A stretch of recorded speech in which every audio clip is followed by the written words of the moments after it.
Good afternoon. Thank you for joining me for this talk on the Galapagos and the wildlife options for cruising around the archipelago. I'm Andy Tucker from Naturetrek, and in these very strange times it seems bizarre to be planning a holiday to Galapagos, but we trust at some stage flight routes, etc. will be open again. And I'd like to spend the next quarter of an hour or so talking to you about the wildlife of the archipelago and some of the options there when you start planning a holiday. So let's get my slideshow sharing here.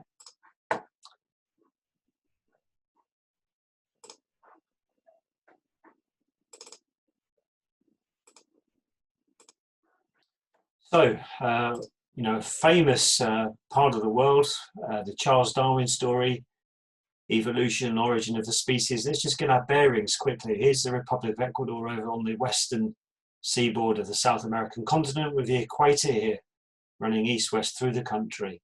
And over to the west, the Galapagos Islands are situated about 1,500 kilometers out into the Pacific Ocean. To get to the Galapagos, you fly into Quito, the capital, and from there take a domestic flight out to the Galapagos Islands. You can, in theory, take a cargo boat from Guayaquil on Ecuador's coast, but very few people do that. It's a bit risky, and if you're on a tight time scale, you really want to fly out to the Galapagos.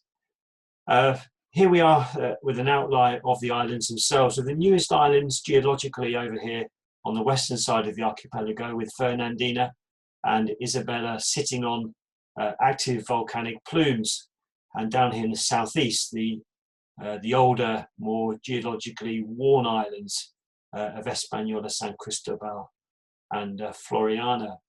I love to cruise for 2 weeks around the islands. You get around all of the visitor sites in normally a figure of 8 shape.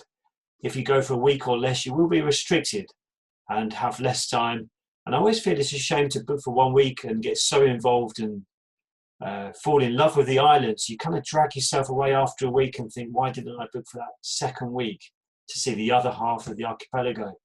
So my recommendations would always be to book, if you can, if time and budget allows, a full 2-week cruise.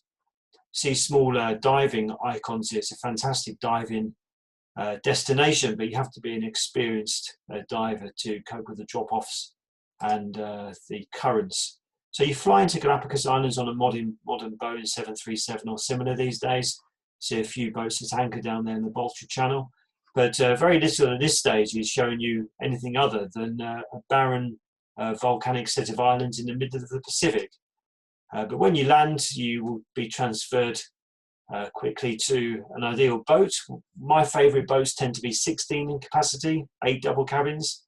One boat we use at Naturetrek is the Beluga, very comfortable schooner with ensuite facilities, plenty of hot water, a fabulous crew.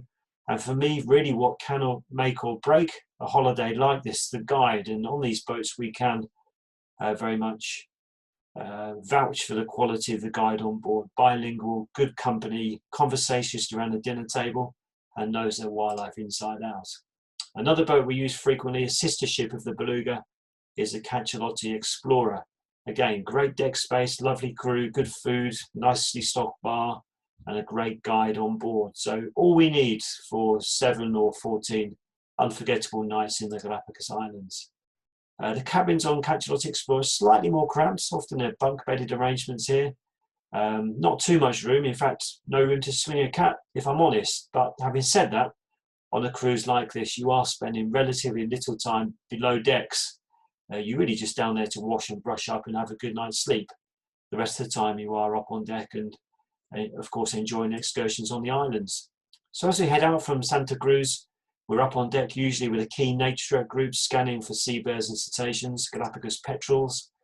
And when we arrive at an island, if we've headed south as we usually do down to Floriana or Española, we will disembark from our parent boat and go ashore on these Zodiacs, or they're called pangas in Galapagos, with the life jackets, and then we'll be taken ashore, where you either step onto a stone or wooden jetty or slip over the side of the panga up to your knees in water and wade ashore. Here's one of our tour leaders, Jenny Wilshire, a few years ago on the left there. The wildlife is famously approachable, of course. Galapagos hawks here, a buzzard-sized raptor will often represent the welcoming committee on Hispaniola. And also the hood mockingbird, an endemic species of mockingbird here. When tourists first started to visit the islands back in the 1970s, a common thing to do was to hand out fruit and taps of water. That's long since been outlawed, of course, because we're interfering with this very delicate ecological balance. But the legacy seems to live on, and often the mockingbirds will come down and forage and see what they can prize from people's rucksacks. Then we'll go for a walk around the islands. The Galapagos National Park have done a wonderful job over the years in creating wildlife-rich pathways to walk around. Galapagos doves, ubiquitous yellow finches, and famously the Darwin's finches, the 13 species of Darwin's finch. And the keener birders in the party will be looking to see as many as they can. Here's the large-billed ground finch. Just look at the size of the bill there. The Darwin's finches are quite dull in plumage, so the shape and size of the bill here, together with their foraging habitats, will be key if we're looking to identify which species we're looking at.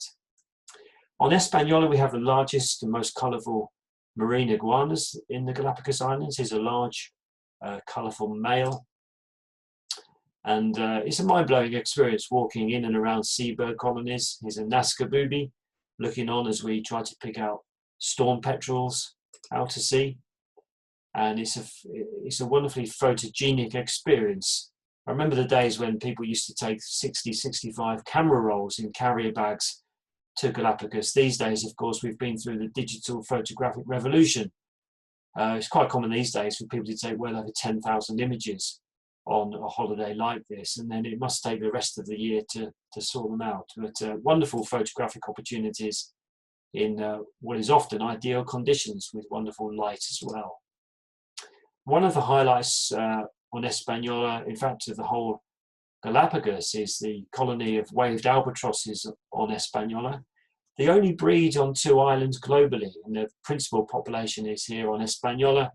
They're ashore from about May to August onwards each year, and then off on the wing on the Southern Ocean from November, December through again to April. Huge birds. We love to sit down and watch their beak clacking courtship display. And if we're lucky, one of the younger birds will waddle to the cliff edge and take off into the Pacific breeze. Also along the cliff edges in Galapagos, we can see red-billed tropic birds. And for the marine enthusiasts in the party, it's lovely to spend time with the colonies of southern sea lions. Each of these big congregations of females and youngsters will be patrolled by one beach master. There he is, typically patrolling an area encompassing maybe 60 to 80 female sea lions with pups. Here's the beautiful Gardner Bay on Hispaniola with crystal clear seas offshore. It's lovely to snorkel around that rock there in the distance. One of the world's most beautiful beaches. Just a word on the snorkeling. The water here is quite chilly. What you'd expect maybe off the south coast of the UK in summer, 22 degrees or so. So personally, I feel the cold water. So when I used to lead these cruises regularly, used to put on my shorty wetsuit, cut off at the elbows here and the knees, keeps you just nice and snug. And then early on in the cruise, we will do a gentle session on a gently sloping sandy beach so people can get used to the apparatus and start to feel comfortable underwater before feeling too exposed in areas out of their depth. And we find that's a good way for people to build up confidence, and it's not long before people are enjoying snorkeling straight out of the Zodiac over deeper water reefs, where we might see penguins, sea turtles, even Galapagos reef sharks, white-tipped reef sharks, and a multitude of other reef fish and wildlife. The snorkeling here is probably my favourite aspect of being in the Galapagos Islands. It's green sea turtle there. Some of the fish we will see, king angelfish, abundant throughout the archipelago, and also yellow-tailed surgeonfish. Right, we're moving around to the southwest of the archipelago here, and the largest of the islands that I showed you earlier, Isabella. And this is another of my favourite days on the cruise because we spend the entire day away from the coastal ecosystem and the boats, and we'll take a bus up to the volcanic highlands and hike to the volcano caldera here on Sierra Negra. And if you're into your volcanology and geology, you'll find this day absolutely fascinating, because everything that you see in textbooks on volcanology and geology, you will see here in the Galapagos Islands in real life. And as we walk up the side of the volcano, we are looking for large land iguanas, again very photogenic. And we will walk across varying substrates. Just to give you an idea of the type of walking that we're undertaking during the course of the holiday, this is the 1954 lava flow on Santiago Island, and you can see it's quite challenging substrate there. It's quite rough and abrasive. So if you're at all unsure on your feet, then it's wise to take stout walking shoes and quite possibly a walking pole as well, just to keep yourselves nice and steady as you enjoy the different pathways. The deep-water channel between Isabella and Fernandina provide rich feeding grounds for cetaceans especially, and seabird watchers in the party will be delighted with the congregations of Galapagos petrels, brown noddies and various storm petrels. And if we are going to see a large cetacean species like this sei whale, it's likely to be in this channel between Fernandina and Isabella. Fernandina, it is one of my favourite visitor sites. It's not one that many boats get to, being right around the western side of the archipelago. But when we're here, it's really a kind of a primeval atmosphere. Things haven't changed here for centuries. There's a large colony of these rather bizarre marine iguanas, which are often hauled out here. And it's just nice, a bit like we did with the waved albatrosses on Española. Just go off and find your own marine iguana and nestle down and just have that Pacific breeze in your hair. And your mind, goes back generations to when Charles Darwin was here and the early buccaneers. And it really is a privilege to be in such a remote place surrounded by wildlife. Just protect your camera lenses and binoculars though, because the iguanas do have the habit of sneezing phlegm and salt water over you. So just be aware of that. Also here, another emblematic species of the Galapagos Islands, the famous flightless cormorant, presumably descended from the mainland neotropical cormorant, but over millennia has evolved to survive without the need of flight. There being no ground-based predators here at all. So you just see these kind of stumps for wings, which they do use for swimming through the water as they fish. But another key Galapagos species that we'll be keen to see. The lava heron is another endemic species about to swallow that wrasse there. And another of my favourite days is a full day up in the highlands of Santa Cruz, where we'll drive up and visit the sinkholes here, have a lovely roast chicken lunch in a Ecuadorian hacienda, and then spend some time tracking down the wild giant tortoises in a nearby tortoise reserve. And again, it's nice just to find your own giant tortoise. You can almost hear the heavy, slow heartbeat of these creatures as they go munching around the meadow, perhaps the odd bit of mating activity like we're witnessing here. And these creatures often are well over 100 years old, and again, a privilege to spend time in their company. Way up to the north of the island, we come to Genovesa, or Tower, and the access point here is in this deep water natural harbour.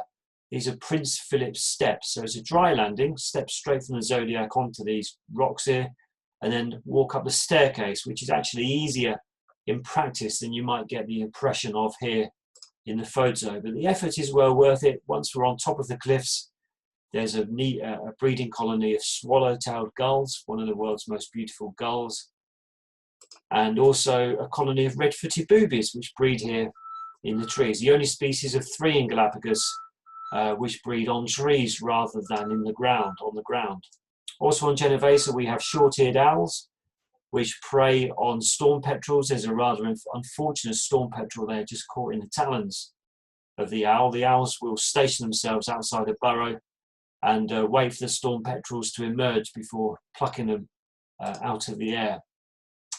Back in the central part of the islands, some of the other enigmatic wildlife of the Galapagos Islands, the famous blue-footed boobies. Here's the sky-pointing courtship display here as well. Gorgeous birds. You can buy t-shirts with these on, and I often speak to people after a cruise and I say, well, what's your most memorable moment? And they say to me, I just can't get those blue feet out of my mind. Charismatic, engaging birds, and it's again a privilege to be in their company on one of these trails. Nearby, magnificent frigate birds breed, with the males with these tremendous red pouches, trying to attract females as they cruise overhead. Camera shutters clicking ferociously here again. But there's an old adage in Galapagos, and that's the wildlife can approach you and even touch you if it wants, but you can't do likewise. So although the temptation might be to reach down and pat these gorgeous sea lion pups, it's very much their realm, and they're welcome to approach us, but we very much respect their space. But if you're a keen swimmer, a keen snorkeler, then playing with these youngsters under the waves is so acrobatic and playful, coming up and blowing bubbles in your snorkeling mask. It's another of those memorable experiences.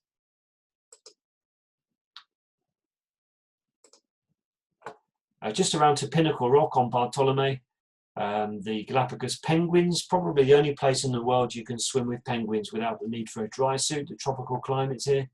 The ubiquitous Sally life of crabs all around the rock, the shoreline in Galapagos Islands. And I've just finished the talk with probably the most famous viewpoint in Galapagos from Bartolome, looking down to Pinnacle Rock here.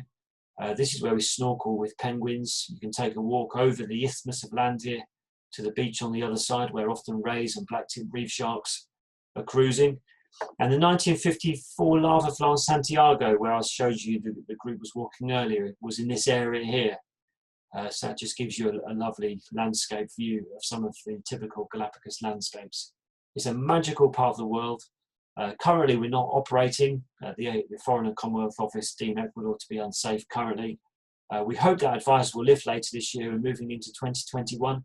If you have Galapagos on your list of places to visit and would welcome some advice on how to organise a cruise there or a holiday if you prefer to stay in hotels rather than cruising, we at Naturetrek would only be too pleased to meet with you or have a chat over the telephone or over WhatsApp or Zoom. And you can contact me easily through the Naturetrek website. So stay safe and well. I hope you've enjoyed this talk. I hope it's offered some inspiration for those of you wishing to travel to Ecuador and the Galapagos, and I'd like to thank you very much for listening. Thank you.